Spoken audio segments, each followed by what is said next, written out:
It's the Phoenix, Arizona weather discussion for Wednesday, the 16th of May. I'm Michael Groff. The weather pattern remaining mostly unchanged for the next 7 days or so, and that means dry conditions and temperatures right around where they should be for mid to late May.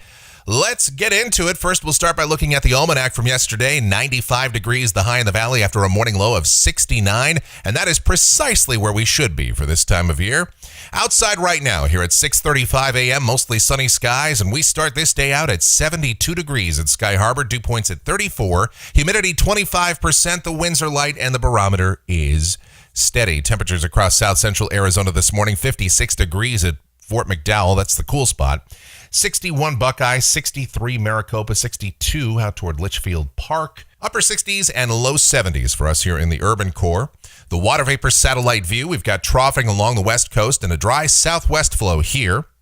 Watch warning map, red flag warnings for northern Arizona and New Mexico. Fire weather watches scattered about much of the western United States.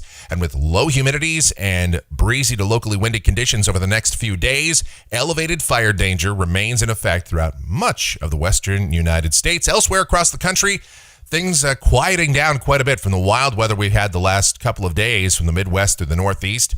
Tornado touchdowns yesterday in much of Pennsylvania, New York State, New Jersey, Connecticut, Massachusetts. We had straight line wind damage, hail damage. 5 people lost their lives in New Jersey.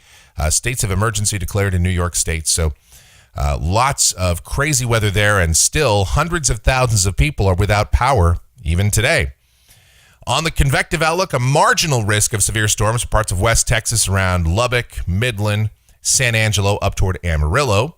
And rainfall for the next 7 days here across Arizona. Nothing in the valley, nothing statewide, as our very dry weather pattern will continue. And we'll get into the details of that now as we check the models. Here we go to the GFS. The 06Z run, valid at 5 o'clock this afternoon.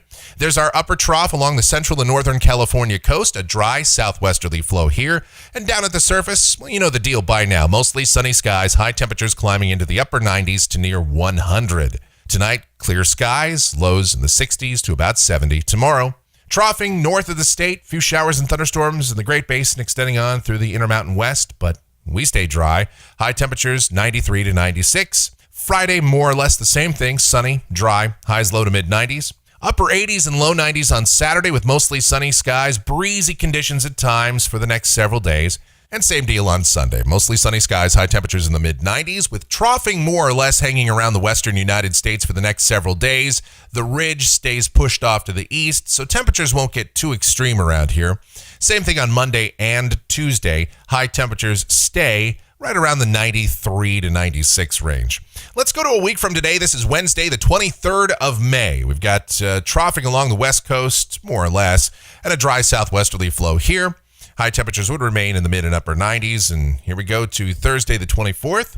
That upper low continues to deepen off the Southern California coast. We see that more so on Friday, the 25th of May, the end of the forecast period here. And if this is right, and certainly we've seen some consistency in the GFS, but this is still a long ways out, we'd have maybe some minor increase in mid and upper level moisture, partly cloudy skies in here. But high temperatures would still be on the warm side, somewhere between 95 and 100, and lows mostly in the 60s and low 70s. Another interesting feature that the GFS is continuing to advertise is a tropical low developing out there over the western Caribbean out toward 10 days. Something that definitely bears watching, but at this point, it's a little early in the season to really have to worry about this too much, but something that obviously has to be monitored. All right, let's check the temperatures coming off of the GFS ensemble through the period, and we'll keep it right around where things should be for this time of year, at least for the next 7, 8, 9 days.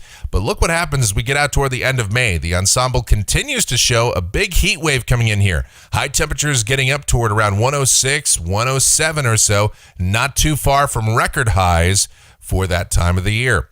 And that's going to do it for the Phoenix, Arizona weather discussion for today. My next video comes back here tomorrow morning. And if you like our videos, be sure to subscribe so that whenever we post a brand new one, you'll get the notifications. Otherwise, be safe out there and have yourselves a great Wednesday.